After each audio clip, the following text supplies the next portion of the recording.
جیسا کہ اگلا مہینہ ربیع الاول کا شروع ہونے والا ہے تو لوگ لائٹس وغیرہ لگانا شروع کرتے ہیں، تو لوگوں کو کب چاہیے کہ وہ لائٹس لگانا شروع کریں تاکہ ایک اسراف بھی نہ ہو اور ربیع الاول کا جو ہمارا ایونٹ ہے وہ بھی ایک کور بھی ہو جائے؟ اللہ تبارک و تعالیٰ کے پیارے محبوب صلی اللہ تعالی علیہ وآلہ وسلم کی ولادت باسعادت ربیع الاول شریف میں ہوئی، اور مشہور قول یہی ہے جو امت مسلمہ کے اندر بھی رائج ہے کہ 12 تاریخ ربیع الاول کی بروز پیر سرکار دو عالم صلی اللہ تعالی علیہ وآلہ وسلم کی صبح صادق کے وقت آپ کی ولادت باسعادت ہوئی۔ تو الحمدللہ دنیا بھر کے عاشقان رسول اور مسلمان گزشتہ جو ہم سے پہلے کے مسلمان ہیں وہ بھی سرکار دو عالم صلی اللہ علیہ وسلم کا یوم ولادت بڑے ادب و احترام سے مناتے آئے ہیں، اور الحمدللہ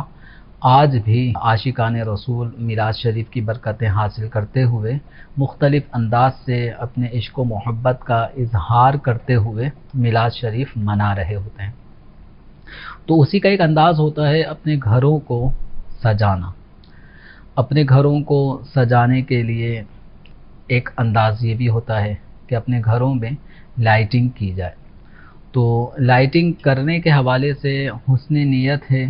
اور لائٹنگ کرنا چاہتے ہیں تو الحمدللہ ہمارے یہاں پہ جو معروف طریقہ ہے وہ ربیع الاول شریف کا آغاز ہوتے ہی مسلمان اپنے گھروں پر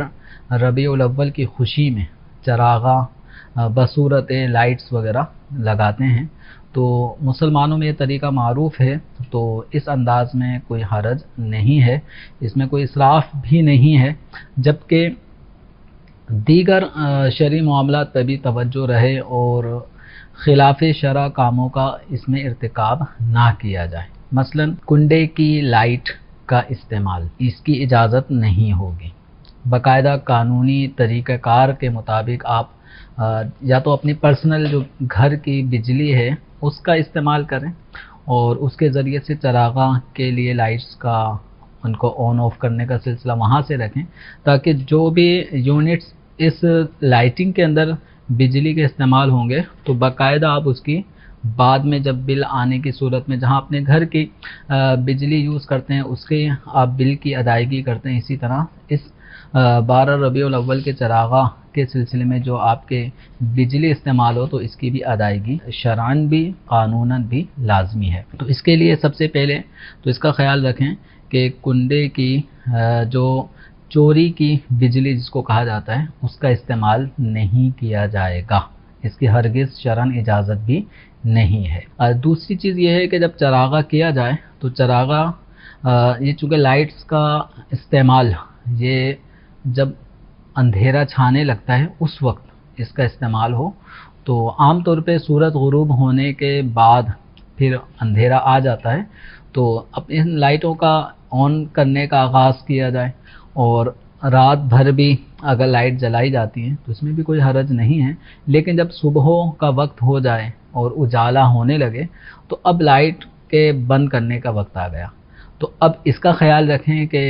عام طور پہ جیسے فجر کی نماز پڑھنے جا رہے ہیں اس وقت لائٹوں کو بند کر دیا جائے، تاکہ اب اجالا ہو جاتا ہے اور لائٹ کی اب حاجت نہیں رہتی، اور اب اگر دن بھر لائٹ جلتی رہے 8 بجے 10 بجے تک بھی آپ اپنی ان چراغاں والی لائٹوں کو بند نہیں کر رہے تو اب یہ جو لائٹس ہیں جب کسی کو دکھائی بھی نہیں دے رہی، اس سجاوٹ کا ایک ہوتا ہے کہ لوگوں پر بھی اظہار محبت ہوتا ہے کہ سرکار دو عالم صلی اللہ علیہ وسلم سے عشق و محبت کا اظہار، ایک عقیدت کا اظہار ہو رہا ہے، تو اب یہ لائٹس وغیرہ کا استعمال اب چونکہ وہ اجالا ہو چکا ہے تو اب اجالا ہونے کی وجہ سے اب اس وقت جو لائٹس کا استعمال ہے جل رہی ہیں یہ پھر اسراف کی صورت بنے گی۔ تو اس لیے جو رات کا وقت ہے یہی چراغاں کرنے کا وقت ہے، اور جب دن کا وقت آ جائے تو اب اپنی ان لائٹس کو آف کر دیا جائے۔ اس کا خاص طور پہ ہمیں خیال رکھنا چاہیے، صرف 12 ربیع الاول کے چراغاں ہی کے سلسلے میں نہیں، اپنے گھر کی عام جو لائٹس ہوتی ہیں عموماً جو گلیوں میں گیلریز میں یا گھر کے باہر جو ہم نے اپنے اجالا کرنے کے لیے لائٹ کا اہتمام کیا ہوتا ہے، عام طور پہ یہ لائٹ بھی 8 10 بجے صبح تک یہ جل رہی ہوتی ہیں، تو ان چیزوں کا بھی ہمیں خیال رکھنا چاہیے۔